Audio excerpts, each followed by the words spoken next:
Ano masasabi ninyo ngayon sa impeachment, sa nangyari sa impeachment? Yung impeachment natin kay Vice. Kahit kay President, tsaka kay Vice. Yung kay Vice, totoo yun eh. No? Yung impeachment niya, totoo yun.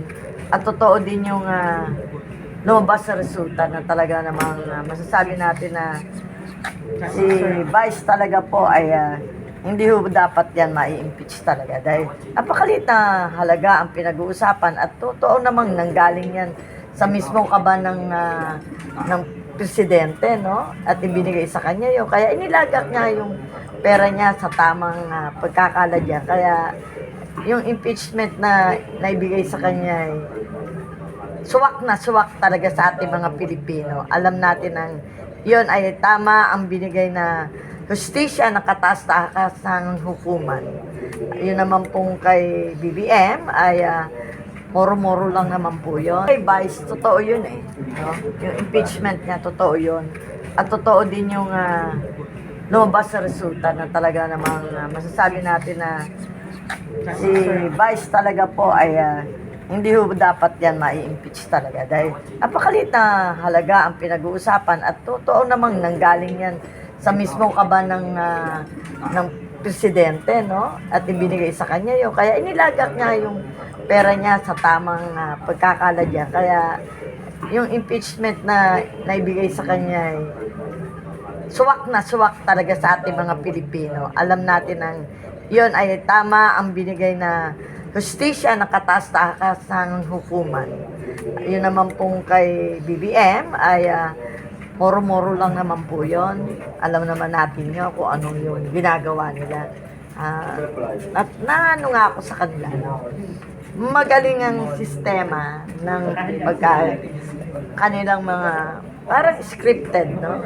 Parang bang gumagawa ng isang pelikula na alam na nila kung anong gagawin, no? Para sa akin po ay siya po talaga dapat ma-impeach.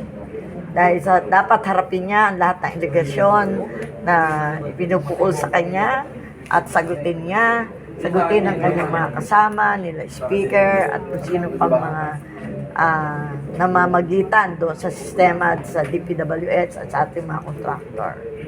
Mayor, itong darating na eleksyon, may plano po ba kayo tumakbo? It depende po yun, no, sa sitwasyon. Siyempre po, ang Pasay, ang mga tiga-Pasareño ay naghihintay ng isang manunungkulan na magmamalasakit sa kapwa natin Pasayeño at kapwa natin Pilipino. Ang mga tiga-Pasay, uhaw na rin. Uhaw na rin po sa malasakit na makita ng pagbabago at mawala na ang dynasty sa Pasay. Dahil ang ating po mga kababayan sa Pasay ay naniniwala po kami na ito yung tamang panahon. At ako'y nagpapasalamat sa 88,000 mahigit na nagtiwala na nagbigay ng boto kay Yorme Wawi Manguera. At yan po ay taos puso kong pinapapasalamatan at tinatanong ko pong utang na loob. Dahil yan po mga bumoto niyan ay yan po yung mga tao na hindi natakot, hindi nabayaran, talagang ang nais niya ay pagbabago. Kaya malaking bagay po yung 88,000 something po na nagtiwala po kay Yorme Wawi Manguera. Sana po sa uulitin at kung sakaling saan man tayong dali ng panahon at tadhana, alang-alang sa pag-ibig sa aking mga kapwa-Pasayeño, hindi po tumitigil si Yorme Wawi Manguera dahil mahal na mahal ko po kayo. So ano pong update doon sa kaguluhan nangyari doon sa Pasay, ma'am? Sa Wawi Market. About Yung, Wawi opo, Market opo. po. Yun naman pong Wawi Market ay tayo po naman i-comply, no? At syempre, yung kanilang sinasabi na wala daw tayong occupancy permit, building permit, at saka sanitary permit is napaka-minimal lang po yun. Kung ako ang nasa posisyon nila, ang negosyo hindi dapat pinipigil eh. Dapat tayo tumutulong tayo sa mga negosyante. Sapagkat ang negosyante, yan ang nagbibigay ng hanap buhay sa ating mga kababayan. Kaya kung pwede nga, i-welcome natin ang lahat ng negosyante. Hindi yung sinisikil mo o pinahihirapan mo.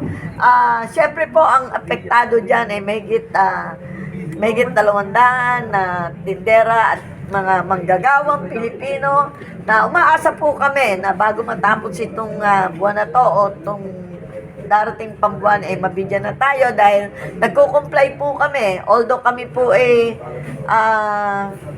medyo napapahirapan, no po, dahil iniisa-isa Hindi po sinasabay-sabay. Siyempre kayo, bilang kayo kumukuha kami ng sa city planning, no po, ng location clearance, ay hindi pa nila biglain kung ano yung mga kailangan po, no? Inuunti-unti nila kami. Pero okay lang po yun. Alam mo naman po kami, lagi kami nakakaunawa.